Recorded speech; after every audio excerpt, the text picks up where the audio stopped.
அனைவருக்கும் வணக்கம். இன்று நாம் பார்க்க போகும் இடம் கீழடி. சங்கம் வளர்த்த மதுரையிலிருந்து 11 கிலோமீட்டர் கிழக்கில் வைகை ஆற்றங்கரையில் அமைந்துள்ள கீழடி கிராமம் சிவகங்கை மாவட்டத்தில் அமைந்துள்ளது. தேனி, திண்டுக்கல், மதுரை, சிவகங்கை, ராமநாதபுரம் ஆகிய மாவட்டங்களில் முக்கியமாக வைகை ஆற்றங்கரையோரம் வைகை ஆறு ஆரம்பிக்கும் முதல் கடலில் கலக்கும் வரை கரைகள் இரு பக்கமும் தொல்லியல் துறை ஆராய்ச்சி நடந்தது. இலக்கியங்களிலும் இது பற்றி சொல்லப்பட்டது. சிந்து சமவெளி நாகரிகம் போல பழமையான நாகரிகம் இந்தியாவில் இல்லை என்றும் இலக்கியங்களில் சொல்லப்பட்டது எல்லாம் கற்பனையே என்றும் மிகைப்படுத்தப்பட்டது. அந்த கருத்தை எல்லாம் உடைத்து எறிந்தது இந்த கீழடி. கடந்த 2018ஆம் ஆண்டு கீழடியில் தொல்லியல் துறையால் கண்டுபிடிக்கப்பட்ட பொருட்கள் ஆய்வுக்காக கொண்டு செல்லப்பட்டது.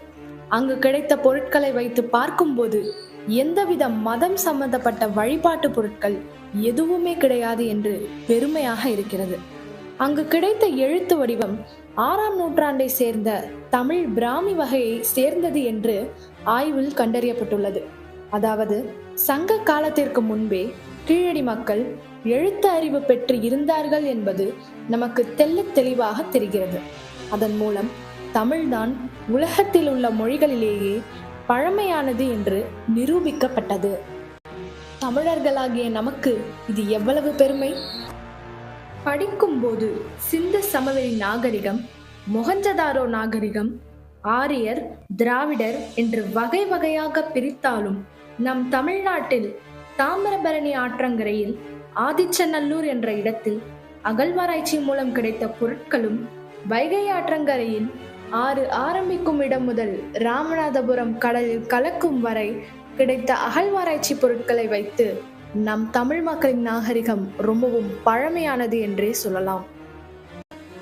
ஹிந்தி மொழியை ஒற்றை மொழியாக நாடு முழுவதும் மாற்றும் முயற்சியை ஒரு சிலர் நடத்தி கொண்டிருக்க, ஹிந்தி மொழி எதிர்ப்பும் ஒரு பக்கம் நடந்து கொண்டிருக்கும் சமயத்தில் தமிழ்நாட்டில் கிடைத்த இந்த அகழ்வாராய்ச்சி முடிவுகள் அரசியல் களத்திலும் பெரும் பேச்சு பொருளாக மாறியது. தமிழ் குடிதான் மூத்த குடி என்பதை ஏற்றுக்கொள்ள முடியாத மத்திய அரசு கீழடி அகழ்வாராய்ச்சிக்கு நிதி ஒதுக்கிடுவதை நிறுத்திவிட்டது. திறமையான ஆராய்ச்சியாளர்களையும் மாற்றிவிட்டது. அந்த இடத்திற்கு அனுபவம் இல்லாத ஆட்களை நியமித்தது. திராவிட அரசுகளும் கைவிரித்து விட்டது. இந்த நிலையில்தான் அகரம் ஃபவுண்டேஷன் நம் தமிழர்களின் பெருமையை வைகை ஆற்றங்கரையோடு நின்று விடாமல் உலகம் வாழ் அனைத்து மக்களுக்கும் தெரிவிக்க வேண்டும் என்று பெரும் நிதி உதவியை கீழடி ஆராய்ச்சிக்கு உதவியது. அதன் பிறகே தமிழக அரசு ஆராய்ச்சி பணியை செய்ய முன்வந்தது.